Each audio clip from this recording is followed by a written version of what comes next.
is my first Glühwein of the season. And I'm here with the Consul General. Was könnt ihr denn alles sagen? Alles, sowieso. The infamous Christmas pickle ornaments. Many Americans think that this is a German tradition. The Merz Apotheke, this still has German on it. 3994 Sippungen. They have a little Krampus. It's really good.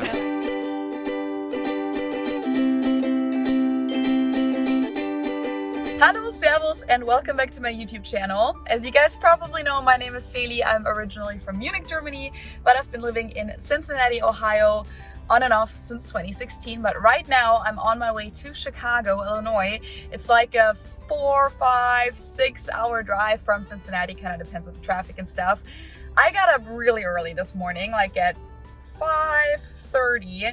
That's also why I look a little bit tired. I'm trying to fix that before we get there. Because the whole reason that I'm going to Chicago is not just for fun. I mean, it's going to be fun as well. But it's to explore the German roots of Chicago in collaboration with the German American Heritage Foundation and the German Embassy in Washington, D.C. I talked about this a little in my video on German heritage in the US, but there are over 40 million Americans with German ancestry, and German immigrants have shaped this country in many, many ways. Levi Strauss, for example, the inventor of the blue jeans, was from Bavaria. His original name, his German name, was Löbstrauss, and then he changed it to Levi Strauss.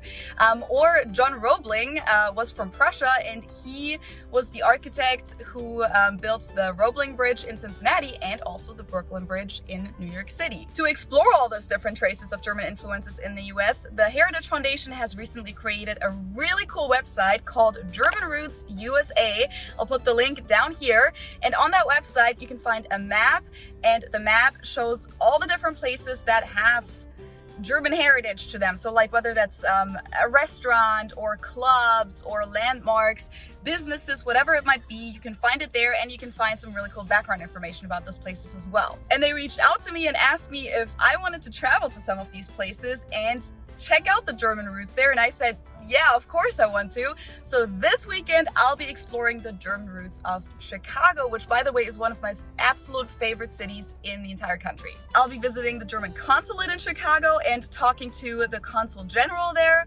I'll be checking out the infamous Chicago Christmas market that opens today, the Christkindlmarket. It's kind of funny because it's like a mix of the Bavarian word Christkindl and then like American or English market, the Christkindl market.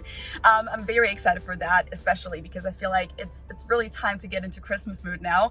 And I'll also be visiting the German Cultural Center DANK Haus or DANK Haus. I think I'm gonna find out tomorrow how they pronounce it. And of course, I'll be taking you with me.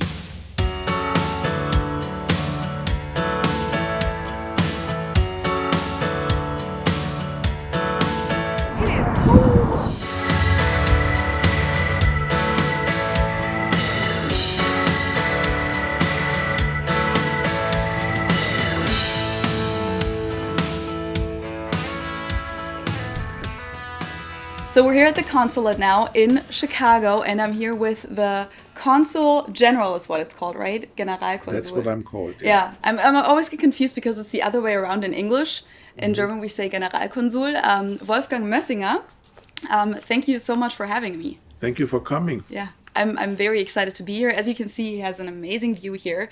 And I am here this weekend to kind of discover the German roots of Chicago. And I think for Germans especially, but I think also for Americans, when they think of the city of Chicago, most people think mostly of like a stereotypical American big city with a big skyline, you know, theaters, lots of things to do, the lake, of course. But not a lot of people realize that there's also a lot of German heritage here in Chicago, German roots. So where can people see those German roots, or how can we experience the German roots here in Chicago? Many people say that Chicago is the archetypical American city. Mm-hmm. Part of that is, of course, the many, many different ethnic communities that are here. Yeah. And with the German community, it's probably more complicated than with others. Mm-hmm. Because Germans have tended to integrate pretty rapidly. And after 2 world wars, in which we were the enemies, of course, many Germans kind of played down a bit their German roots. And once they got more successful, they moved into the suburbs. Yeah. There is still the old German quarter, Lincoln Square, where we still have the DANK Haus and some other German traditional institutions, organizations, but the Germans don't live there anymore, at least not in big numbers. So it's not so visible then to go into the Mexican Quarter in Chinatown that there are many Germans. They are spread out all over Chicagoland. But when they come together at the DANK Haus for events, they come together at certain moments and days like the Stäubenparade, Oktoberfest and things like that. But it's not so easy to simply walk around somewhere and feel like you were back in Germany. Yeah, there's no little Germany. There is no little Germany. There is a little stretch of road of Lincoln Avenue in Lincoln Square near the DANK Haus, which has a little bit the feel of a German main street. The German Consulate General Chicago is one of 8 German consulates in the US and is responsible for a big territory of 13 states in the Midwest, a region with a lot of German heritage. You can still see the strong connections to Germany when you look at the sister cities, such as Chicago and Hamburg, Indianapolis and Cologne, St. Louis and Stuttgart, Cincinnati and Munich, and many, many more. Wolfgang Mössinger, who was born in Baden-Württemberg, the southwest of Germany, has been the Consul General here since 2019. Unlike the German embassy, that's located in Washington, D.C., the consulates don't do negotiations with the US government, but besides that, they take on a lot of similar tasks. I mean, the name of the consulate comes from the fact that consulates usually do consular work. Makes sense. I have been working in a consulate that does everything else but consular work, but leave that aside for the moment. So our main job, and that's why the taxpayer pays for this here, the German taxpayer, is that we have to help those people who are either German citizens and have all kinds of bureaucratic requirements like new passports, certificates they inherited in Germany and need some stamps. They need certificates for translating official documents and all this kind of stuff, but mainly passports. We are there to provide for them. We are kind of a German town hall for the Germans here. And then, of course, not so much at the moment because of COVID, but in ordinary times, we are also here to issue visas for those people who have to have visas to go to Germany. For example, American citizens traveling as tourists to Germany don't need that, of course. But there are lots of citizens of other countries living in this area who do need a passport, like Indians, Russians, Chinese, and so on and so on. And then even some group of Americans do need visas to go to Germany if they want to start a job, if they want to study, or if they want to get married, in this order. So that's a part of what we do, and half of my staff of about 20 people is doing that. And then we have, of course, 8 honorary consuls in the area who do a lot of day-to-day consular support for the Germans and for whoever needs the support on site. But the other half is doing basically what an embassy does. Is doing political work, is doing press work, cultural and economic support. So you mentioned that you also have projects in the cultural field, collaborating with all these different German-American societies and institutions here. So what are some of those projects that you do? We always try to bring these heritage associations a little bit more into the modern times, because sometimes they are very much in the old times. Yeah, I know. Which is okay, because that's why they have been founded, and to keep the people kind of attached to their old culture. Yeah, that's what I always say. It's like, it's great that they want to maintain the tradition, but as a modern German, you feel like you're traveling back in time in a way. Yeah, and they have to do Oktoberfest and things like that simply for fundraising reasons. That's also very legitimate.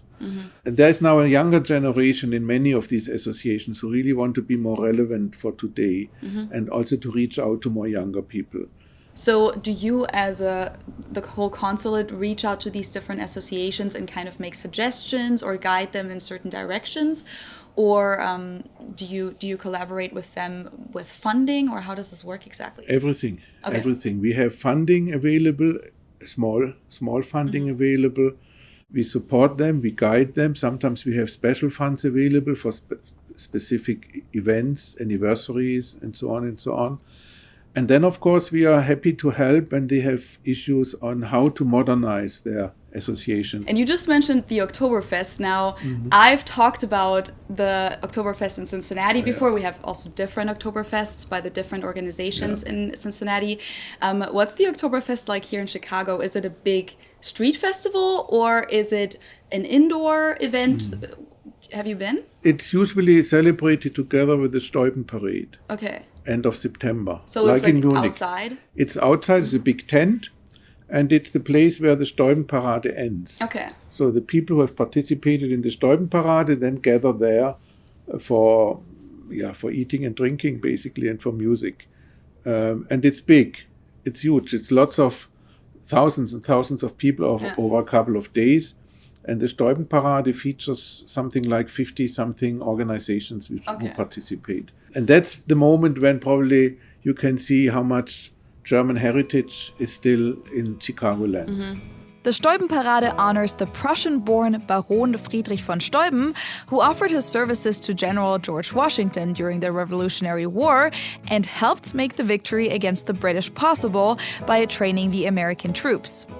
From traditional clubs such as the Donauschwaben or the various German singing clubs, to those that try to manifest more modern German culture, such as the DANK Haus or the Schwaben Soccer Club, you can find over 40 German-American societies in the area. While most of those organizations mainly focus on maintaining the German language and culture in the US, the German-American Chamber of Commerce promotes business relations between the two countries. Their Midwest chapter is headquartered in Chicago and is a great point of contact for German businesses that want to enter the American market. The chamber is also the organizer of the annual Christkindlmarket in downtown Chicago, which is where I was headed next to meet the chamber's marketing manager, Laila Schmidt, a fellow German. Okay, so we're at the Chicago Christkindlmarket now. This is my first time here. It's kind of like a famous Christkindlmarket. Like, people have told me so many times before that I need to check this out, and I'm here with Laila. Is it the biggest Christkindlmarket in the whole country, or like, because I know it's so famous, but like, what's so special about it? So it is the most authentic one outside of Europe. So, and we've been the first one, right? We've been here since 1996. So this year we are actually celebrating our 25th anniversary. So we have one location here at Daly Plaza, and then we also have a location at Wrigleyville at Gallagher Way. So I'm here for the 25th anniversary for the first time then, and I guess I'm kind of lucky because last year it didn't take place, right, because of COVID. And then unfortunately I learned today, which for you guys, you will already know this now when you're seeing this, but I learned today that most of the German Christmas markets are, again, not happening this year, which is really sad because I was really looking forward to them. So I'm really excited now to at least get some of the Christmas atmosphere here in Chicago. And yeah, if it's really authentic, then, you know, it might make me feel like home a little bit. And we're just going to go around and check it out now.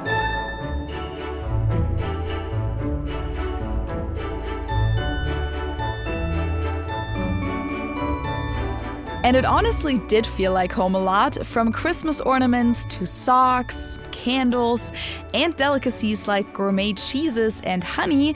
You can find pretty much everything you'd find at a German Christmas market, plus some more touristy products like these very detailed beer steins or these cuckoo clocks from the Black Forest, Schwarzwald. A big reason as to why the Chicago Christkindlmarket feels so authentically German is that a lot of the vendors actually fly in from Germany. Some of them told me that they set aside 2 to 3 months every year to come to the Chicago Christkindlmarket. And it's not just the products that are authentic. The market looks like home too.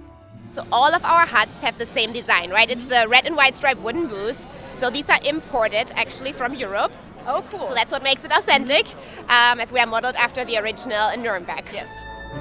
In addition to German vendors, as well as locals, you'll also find international ones from other countries all over the world, like this one from Ecuador, for example.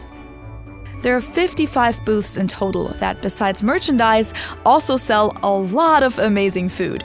From German classics like Bratwurst and potato pancakes to Bavarian meals like pretzels, Leberkäse or Weißwurst, to Swiss raclette, they have everything you could possibly imagine.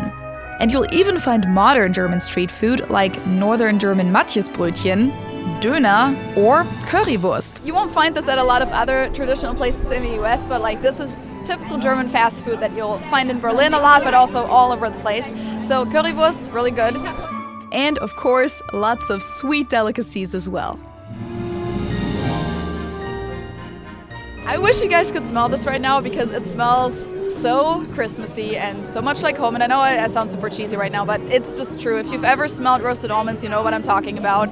It's really hard not to want any when you smell it. We also have that smell at Munich Oktoberfest as well. So like it either reminds me of Oktoberfest or of like Christmas time. But as you can see, of course, the US doesn't just offer 1 or 2 varieties. No, they offer like 1,000. And then we get to the highlight of the night, the Glühwein, mulled wine that they serve in their custom-made Glühwein mugs.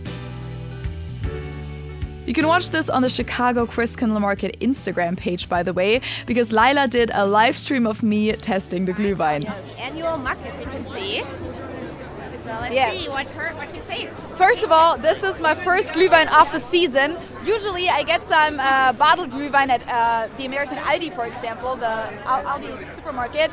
This year I haven't gotten any yet, and haven't had it anywhere yet. So this is going to be the first of the season, which is always a reason to celebrate.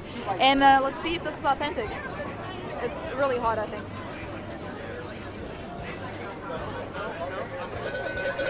It's really good. I like it. It's very good. Okay. It's not too sweet either.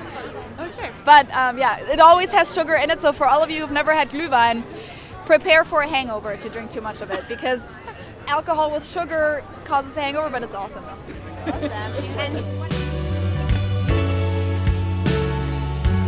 Okay, so we're masked up because we're going in one of these indoor little tents or huts. You can see that there is a German street sign for a one-way street, Einbahnstraße.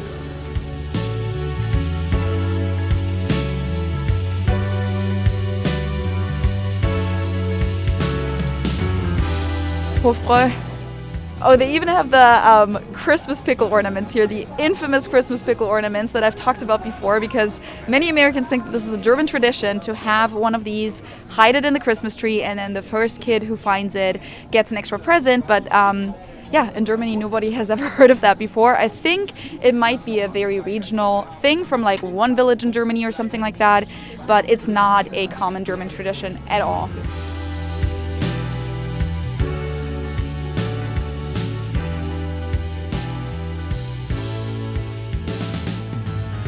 This is super cool because they have German Advent calendars, even one of the like self-made ones that are pretty typical in German families, but also some of the ones that you can just buy that are filled with typically chocolate, but they can also be filled with other things.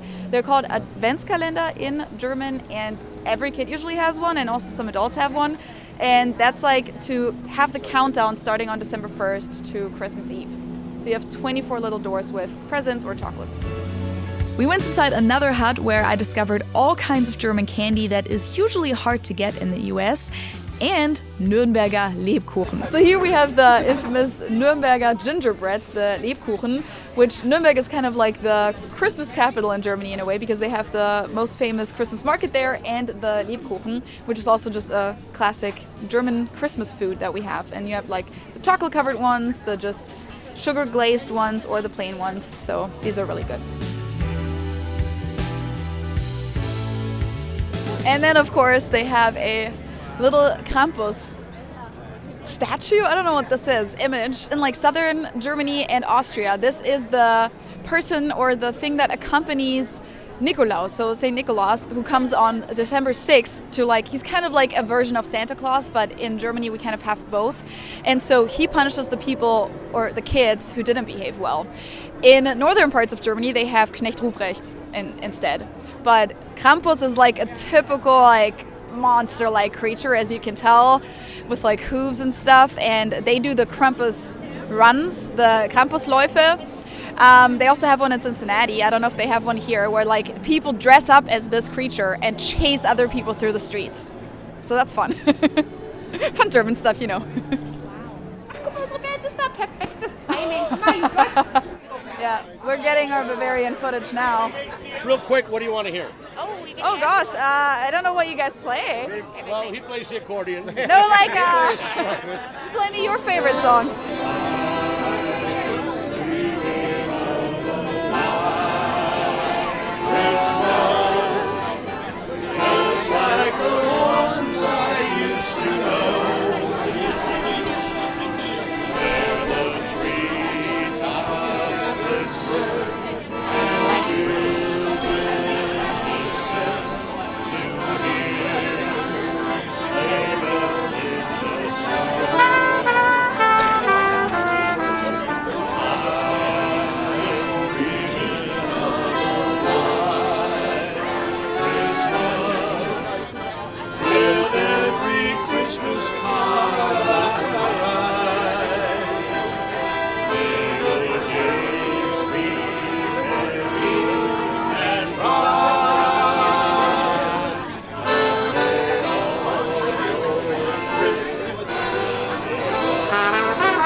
The next day, I was invited to visit the German American Cultural Center DANK Haus that Mr. Messinger mentioned earlier.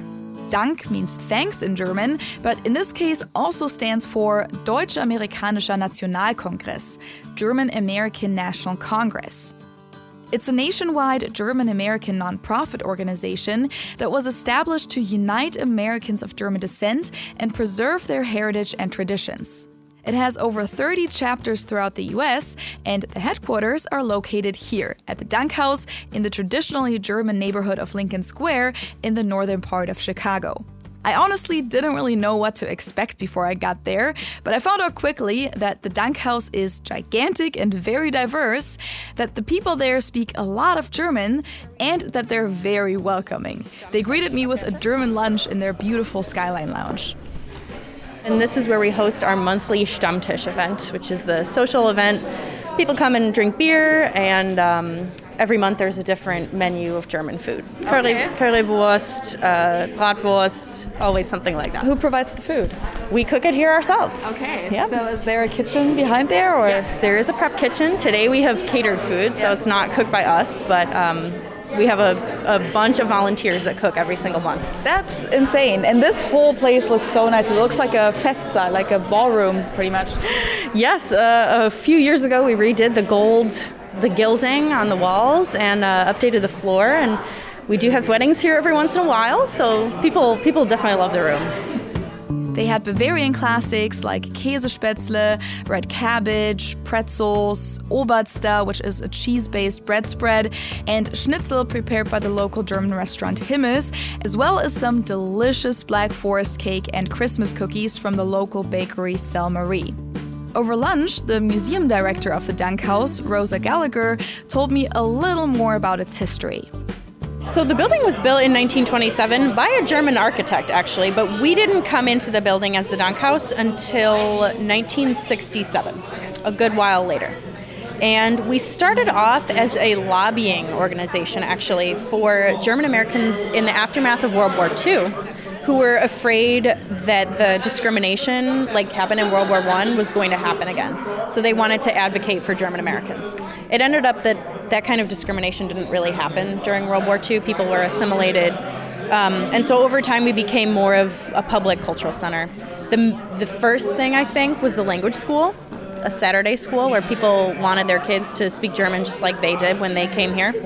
So from the language school, it grew into, in the 90s also, and in the early aughts, having a public museum, an art gallery, and having paid staff too. So it started to be less of a membership club and more of like a public cultural center. We also are home to a lot of German clubs that hold their meetings here because they don't have their own building.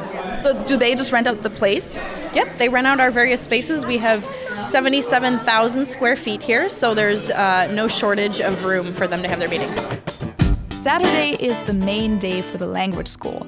About 120 kids and 100 adults take German classes here every week, and for the little ones, there's even a daily preschool.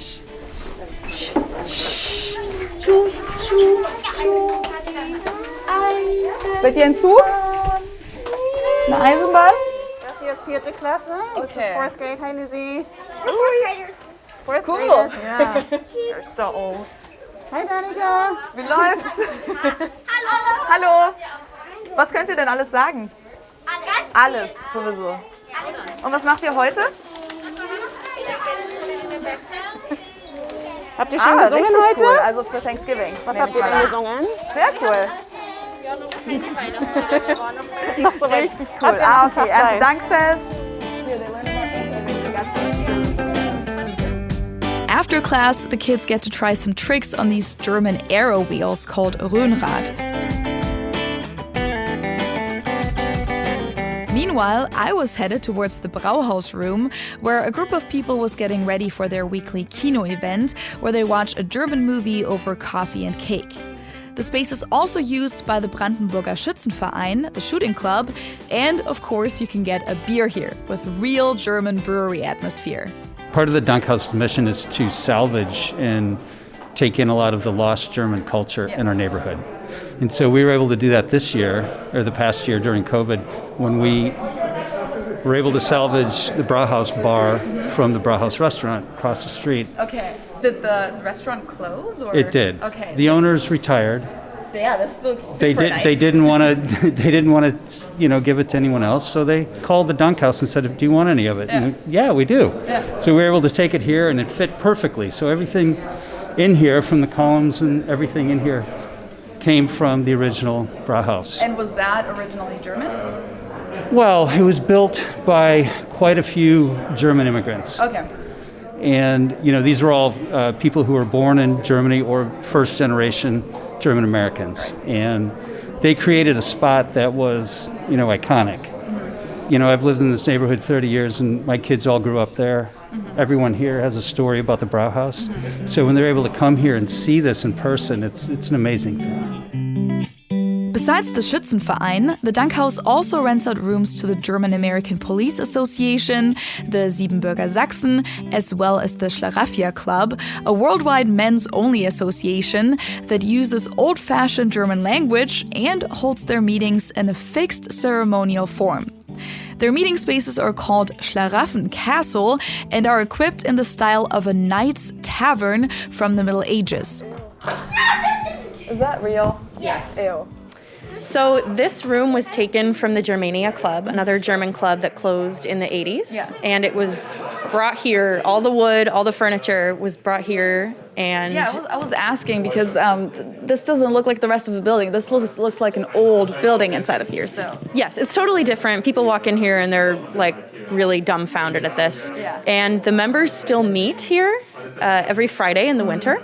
So this 3.994 Sitzungen, that means they've had 3,994 meetings. Mm-hmm. So Sitzung is this old term for meeting. Mm-hmm. So for they, Sitzung probably. one zips to have a meeting. Yeah, this reminds me, I've seen this before in Cincinnati, but it reminds me a lot of like the Karneval Vereine and Vorstände in the Cologne area especially. Yes, a lot of capes and costumes and performance, I believe. I've never been to a meeting because I'm a woman, but I hear there's a lot of poetry and humor that goes on there. Last but not least, I visited the current exhibition Lost German Chicago at the DANK Haus Museum. It covers German migration to Chicago, as the name suggests, including the journey, and I especially love this piece here that was here when I started working here, and I later noticed that it's a passport from a woman who is from Bottrop, which is where my mom is from in Germany. That's it's funny. a little town in the west. Then we also cover some of the political upheavals that have happened in Chicago in which Germans played a big role, like the beer riots of 1855, where the mayor cracked down on drinking on Sundays, which the Germans did not like. Yeah. And so they kind of revolted about that. And one of the most famous events in Chicago history is the Haymarket Affair of 1886, where some German anarchists were fighting for the 8-hour workday, and it came to a day of violence where some people lost their lives, and 8 of them were sentenced to death. They also have some pieces from the old Chicago Germania Club, including these wood pieces that show scenes from operas by Richard Wagner. The Germania building has been declared a historical landmark, by the way, and can be rented out for events nowadays. During World War I, the Germania Club actually became the Lincoln Club for a while. They changed their name because of the anti-German discrimination during that time. Yeah. I mentioned it in my German heritage video before, and I've also done a lot of research about that in Cincinnati, but it's crazy how like all over the country, clubs and people changed their names, tried to like kind of hide their German connection because they were scared of the consequences. Some people even got lynched, but a lot of people just got straight up discriminated. So yeah, so there, and especially the German language was under attack, and the German press. That's something that the immigrants in the predominantly German neighborhood Lincoln Square had to deal with as well at the time. Today there are only a few spots left that still remind of the German connections, such as Jean's Sausage Shop that is run by Polish owners but is located in the building of the former German deli shop Meyer's Delikatessen. And even today, you can find all kinds of German products here, including Glühwein. The Merz Apotheke in the neighborhood isn't run by a German family anymore either, but has been able to keep up the German spirit. Here, as you can see, the Merz Apotheke, still has German on it. So Apotheke is obviously a German word for pharmacy, and German pharmacies look very different than pharmacies in the US, especially nowadays. And this one is still like old-fashioned even for German standards, but it's kind of more similar to what we will find in Germany to this day. And it says gegründet 1875, so founded in 1875. Here, all these German natural products. Germans will recognize this, Kneipp Badeöl. It smells very strong in here. I wish you guys could smell that. Oh yeah, Veleda. They specialize in homeopathic and natural medicine and import products directly from Germany and other European countries.